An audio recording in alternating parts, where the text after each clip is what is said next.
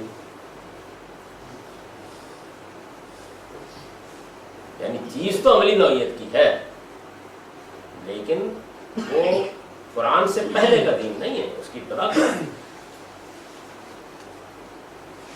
ظاہر ہے کہ سنت تو انبیاء کے اس طریقے سے ہے نا. اگرچہ چیز عملی نوعیت کی ہے لیکن اس کی چونکہ ابتدا قرآن میں کر دی ہے تو اب تو یہ قرآن کا حکم کے طور پر لسٹ کریں گے نا، اس کو سنت میں نہیں ڈال سکتے. بات واضح ہوگی۔ تیسرا اصول یہ ہے کہ عملی نوعیت کی وہ چیزیں بھی سنت نہیں ہو سکتی جن کی ابتدا پیغمبر کے بجائے قرآن سے ہوئی تھی۔ ابتدا لفظ یہ یاد رکھیں، یعنی ایسی چیزیں ہو سکتی ہیں کہ جو پہلے سے موجود تھیں لیکن قرآن نے ان کا ذکر کیا ہے، تو وہ تو اپنی پہلی حیثیت میں سنتی رہیں گی۔ لیکن اگر اس کی ابتدا وہ دینی حکم ابتدان عربوں کے لیے، یہ سمجھ لیجیے عربوں کے لیے وہ دینی حکم ابتدان قرآن میں آیا ہے۔ نبی صلی اللہ علیہ وسلم کے بارے میں معلوم ہے کہ آپ نے چوروں کے ہاتھ کاٹے ہیں، معلوم ہے نا، چور کو سزا دیا آپ نے، زانیوں کو کوڑے مارے، حدیثوں میں آیا نہیں ذکر، تو حضور نے بعض زانیوں کو سزا دی، اوباشوں کو سنسار کیا، پڑھا ہوگا آپ نے، منکرین حق کے خلاف تلوار اٹھائی۔ کبھی آپ نے سنا ہے کہ چور کا ہاتھ کاٹنا سنت ہے؟ وہ کہتا ہے، کیوں نہیں کہتا؟ حضور نے کیا نا یہ کام، اس لیے کہ اس حکم کی ابتدا اہل عرب کے لیے قرآن سے، یعنی ان کے ہاں چور کے ہاتھ کاٹنے کی سزا دین کی حیثیت سے پہلے رائج نہیں تھی۔ اگر ہوتی تو پھر یہ سنتی، قرآن آیا اور اس نے آ کے، حالانکہ عملی چیز ہے، چور کا ہاتھ کاٹنا جو عملی کرنے کا کام ہے نا، کوئی ایمان عقیدے کی چیز نہیں ہے، لیکن یہ کام قرآن نے آ کے اہل عرب کو کہا کہ یہ آپ سزا دیں دین کی حیثیت سے۔ جس حکم کی ابتدا قرآن سے ہوئی ہے اس کو پھر سنت کے دائرے میں نہیں ہوتا ہے۔ مطلب جب اس کی لسٹ شائع ہوئی سنن کی، تو ایک سال نے مجھ سے کہا کہ دیکھو یہ کتنی بڑی سنت کو آپ نظرانداز کر دیا۔ میں نے فرمایا یہ کہنے لگے جہاد، اس لیے کہ اس کی ابتدا قرآن سے ہوئی، عرب تو واقف نہیں تھے اس بات سے کہ اللہ کے دین کے لیے جہاد کرنا، تو وہ دین کے حکم کا میں نے انکار نہیں کیا، اس کی کیٹیگری دوسری، یہ بات واضح ہو گئی۔ یعنی کسی حکم کی ابتدا اگر قرآن سے ہوئی ہے تو پھر وہ سنت کی کیٹیگری میں نہیں جائے گا۔ ملت ابراہیمی کی روایت ہے جی، تو اگر دوسری طرف جو چل رہی ہے بنی اسرائیل میں اگر کوئی روایت جیسے جہاد اگر ہے یا ہاتھ کاٹنا ہے یا، تو یہ چیز کیا ہم اس کو سنت میں کیوں نہیں لاتے ہیں؟ اس الگ کر کیوں کرتے ہیں؟ اس کی وجہ یہ ہے کہ نبی صلی اللہ علیہ وسلم کی بعثت تو مشرکین عرب کی طرف ہوئی نا پہلے مرحلے میں، تو ان کے ہاں اگر ایک چیز آئی نہیں، اب قرآن نے اس کو شروع کیا ہے تو پھر ہم اس کو سنت کے دائرے میں ڈال سکتے ہیں، اگرچہ وہ پہلے کی چیز ہو سکتی ہے، اللہ تعالیٰ کی سنائیں تو پہلے بھی دیتے رہے، لیکن وہاں رائج نہیں، وہاں رائج نہیں ہے، تو آپ قرآن مجید سے اس کی ابتدا ہوئی۔ ایک بات دین میں تو تھی لیکن عرب اس سے واقف نہیں، تو آپ قرآن ابتدا کر رہا ہے تو اس کو سنت رسول کیسے کریں؟ قرآن کا حکم کے طور پر بیان کریں گے نا، اس لیے کہ ان کے لیے قرآن نے اس کا تعارف کرایا تھا، تو ہم قرآن کا حکم بیان کریں گے، بائبل کا حکم بیان کریں گے، یہ تو کہہ سکتے ہیں، سنت نہیں کہہ سکتے اس کو، کیونکہ عرب اس سے واقف نہیں۔ سر یہ اگر ایک حکم جس سے آپ نے فرمایا کہ بائبل میں آتا ہے تو اسے تو ہم سنت قرار دے دیتے ہیں، لیکن قرآن میں آتا ہے تو سنت نہیں قرار دیتے، اس کا مطلب ہم قرآن کو اور بائبل کو ڈفرینشیٹ کر رہے ہیں؟ یہ ایسی بات نہیں ہے، بائبل میں بھی جو چیز ابتدان بیان ہوگی وہ ظاہر ہے کہ بائبل کا حکم قرار پائے، وہ سنت نہیں قرار پائے گی۔ تو جو سنتیں جن کا بیان بائبل میں بالکل ابتدان ہے انہیں تو ہم لوگ سنت نہیں کنسیڈر کرتے، اس لیے کرتے ہیں کہ ان کی ابتدا قرآن نے نہیں کی، وہ عربوں کے ہاں سنت کے طور پر رائج تھی، عربوں کے ہاں وہ دین کی حیثیت سے موجود تھی پہلے سے۔ یعنی سر قرآن کے آنے سے پہلے تک انہیں ہم بائبل کا حکم کہہ سکتے ہیں، یعنی قرآن کے آنے کے بعد وہ سنت بن گئی؟ اگر قرآن مجید کے آنے کے بعد وہ چیز اگر قرآن نے اس کی ابتدا نہیں کی اور پہلے سے ایک رائج دین ہے تو ہم اس پہ سنت کریں گے۔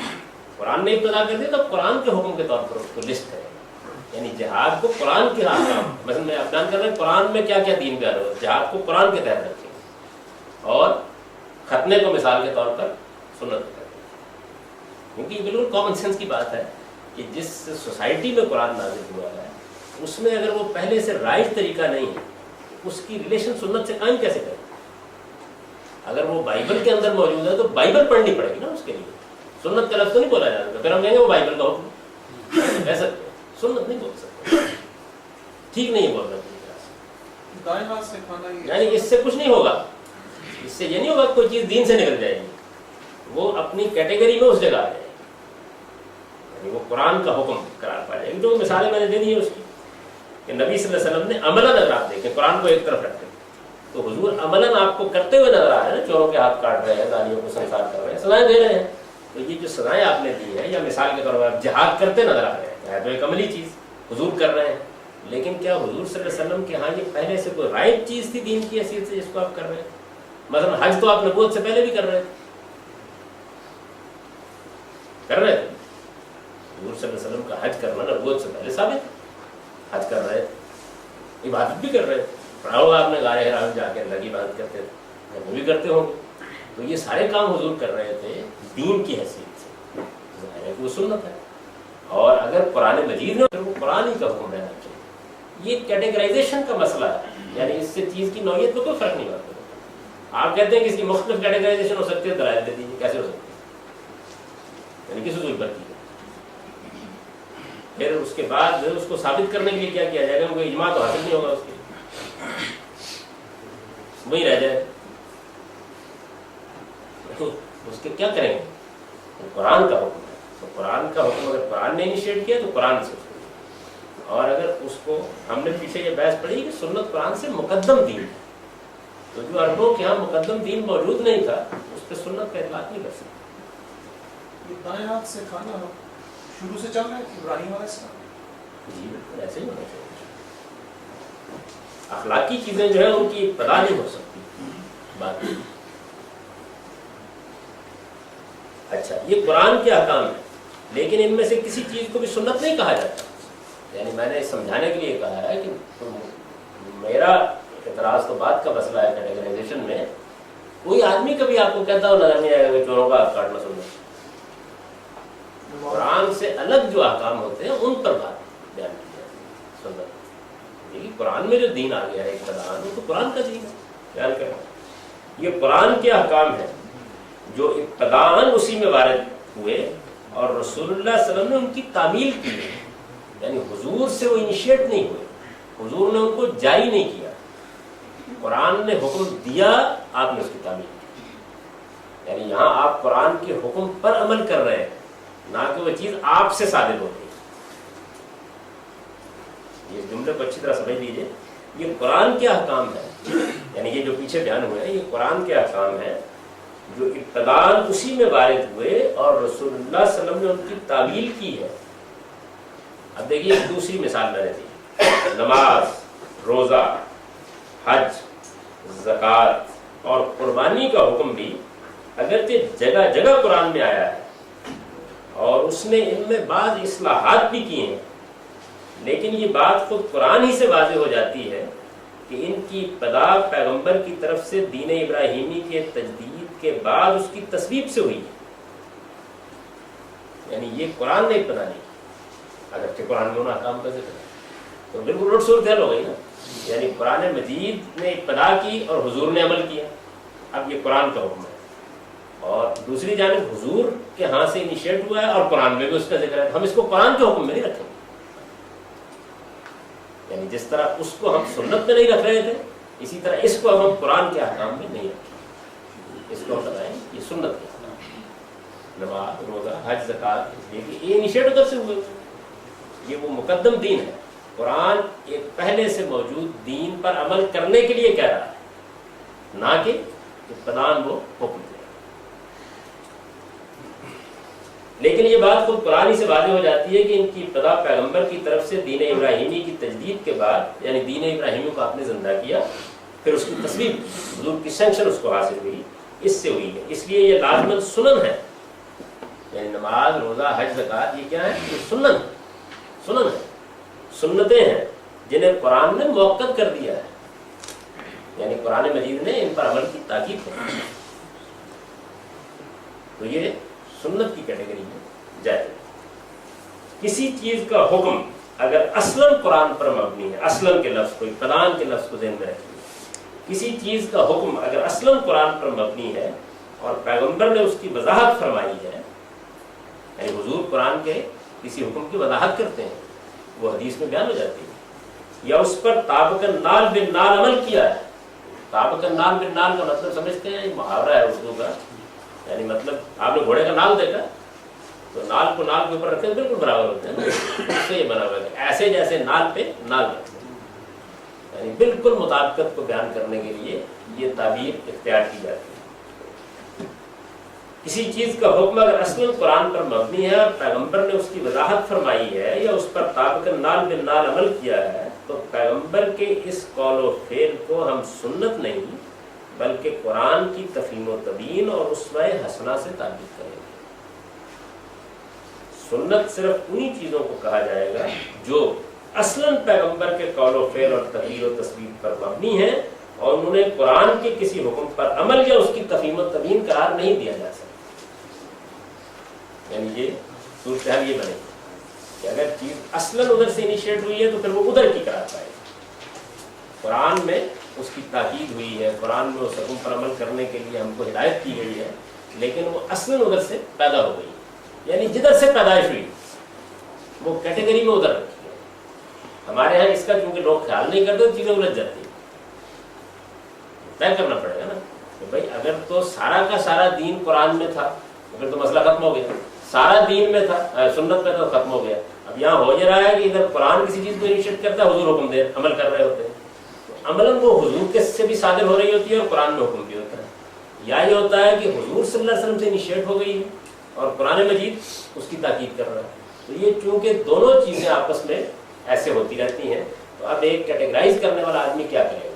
یعنی وہ یہ اصول بنائے گا کہ اگر ابتداء ادھر سے انیشیٹ ہوئی ہے تو یہ قرآن پر، اور اگر ابتداء ادھر سے انیشیٹ ہوئی ہے یعنی یہ سادہ عقلی اصول۔ علمی پہلو سے تو یہ دیکھا جا سکتا ہے کہ یہ جو کیٹیگرائزیشن ہے یہ درست ہے یا اس طرح ہونی چاہیے، لیکن عمل کی دنیا میں اس سے کیا فرق پڑتا ہے؟ عمل تو اس وقت زیر بحث ہے، اصول و باتیں کا موضوع عمل نہیں علم ہے، یعنی اس میں دین کو سمجھنا ہے۔ عمل تو آپ نے قرآن پر بھی کرنا ہے، سنت پر بھی کرنا ہے۔ ہاں جو موضوع ہے وہ یہ ہے کہ ہم دین کو کیسے بیان کریں گے، دین کو کیسے لیں گے، دین کو کیسے رکھیں گے، دین کو کہاں کیٹیگرائز کریں گے، دین کو کیسے سمجھیں گے۔ غلط کیٹیگرائزیشن سے کہیں عمل کی دنیا میں کوئی اثر تو نہیں پڑتا؟ نہیں، بہت سے پڑھتے ہیں اور ایسے سنگین پڑھتے ہیں کہ بالکل صورتحال الٹ کے رہ جاتی ہے، لیکن وہ عمل اندر نہیں جا سکتا۔ چوروں کے ہاتھ کاٹنا اسوہ حسنہ کہا جائے گا حضور نے نہیں، اس میں بات یہ ہے کہ اگر کوئی نمونہ پیش کیا جائے گا تب ہوگا نا، مطلب ادھر حکم دیا ادھر کاٹ دیا تو اس میں اسوہ کیا ہوگا؟ اس بات یہ ہے کہ مثلا قرآن نے حکم دیا کہ بھائی نماز پڑھی جائے، تو ہم دیکھا حضور نے کتنی اچھی نماز پڑھی، تو اس کو تو نمونے کا لفظ اس کے لیے بولنا چاہیے۔ بولنے کو آپ بول رہے تو مجھے اعتراض نہیں ہے، لیکن کیا کریں گے بول کے؟ ادھر قرآن مجید نے حکم دیا، حضور نے عمل کرا دیا اس کو۔ آپ بھی یہ جو اسوہ حسنہ ہے اس کو اس میں شامل کرتے ہیں؟ ہمارے یہاں تو اسوہ حسنہ، تبیین یہ سب چیزیں جو ہیں ان کو ایسا خط مند لوگوں نے کیا ہے کہ اس کے پھر پورے دین کے فہم پر اثرات ہیں۔ یعنی قرآن نے ایک بات بیان کی، انیشیٹ قرآن سے ہوئی، حضور اس کی وضاحت کر رہے ہیں، تو یہ حضور کی وضاحت کرنا چاہیے، تفہیم اور تبیین کرنا چاہیے، سمجھائیے حضور نے قرآن کی بات، اگرچہ وہ حدیث میں بیان ہوئی، حضور نے وضاحت کی ہے کسی سوال کے جواب میں، تو آپ اس پہ کیا کہیں گے؟ یہ حضور کی تفہیم و تبیین ہے۔ اچھا، قرآن نے کسی چیز کا حکم دیا اور رسول اللہ صلی اللہ علیہ وسلم نے اس پر بہت عمدگی سے عمل کیا، آپ کہیں گے حضور کا بہترین نمونہ ہے اس پر عمل کرنا۔ مثلا قرآن مجید نے کہا کہ بیویوں کے ساتھ بہت اچھا سلوک کرو، عاشرہن بالمعروف، اب حضور نے اس کا عملی نمونہ پیش کیا جو آپ کبھی نہیں کریں گے، کم سے کم پنجاب کے مسلمانوں کو کوئی طور۔ یعنی قرآن نے کہا نا کہ بیویوں کے ساتھ عاشرہن بالمعروف، ان کے ساتھ بہت بھلے طریقے سے، اچھے طریقے سے، دستور کے مطابق، قاعدے کے مطابق، شرفاء کی روایات کے مطابق سلوک کرو، یہ قرآن کا حکم ہو گیا۔ اب حضور نے اپنی بیویوں کے ساتھ اس پر عمل کر کے دکھایا، کیا چیز ہوتی ہے اچھی معاشرت، بہترین نمونہ پیش کیا، تو اس کو ہم کیا کہیں گے؟ سنت نہیں، اسوہ حسنہ، وہ تو حکم قرآن نے دیا تھا، حضور نے اس پر عمل کا بہترین نمونہ پیش کیا۔ تو اس سے آج میری بات آپ کی سمجھ میں آ گئی ہوگی کہ اسوہ حسنہ کا لفظ کس چیز کو بولنا چاہیے، سنت کا لفظ کس چیز کو بولنا چاہیے، قرآن کا حکم کس کو کہنا چاہیے۔ یعنی چیز اگر قرآن سے اصلاً شروع ہوئی ہے تو وہ قرآن کا حکم، چیز اگر اصلاً پیغمبر سے شروع ہوئی ہے تو وہ سنت ہے۔ اگر اصلاً پیغمبر سے شروع ہو گئی ہے اور قرآن بھی اس کا حکم دے رہا ہے تو یہ تاکید ہے قرآن کی۔ یعنی اب میں جب کیٹیگرائز کروں گا تو اس کو قرآن کے احکام میں رکھوں گا نہیں، مثلا میں نماز کو قرآن کے احکام میں نہیں رکھوں گا،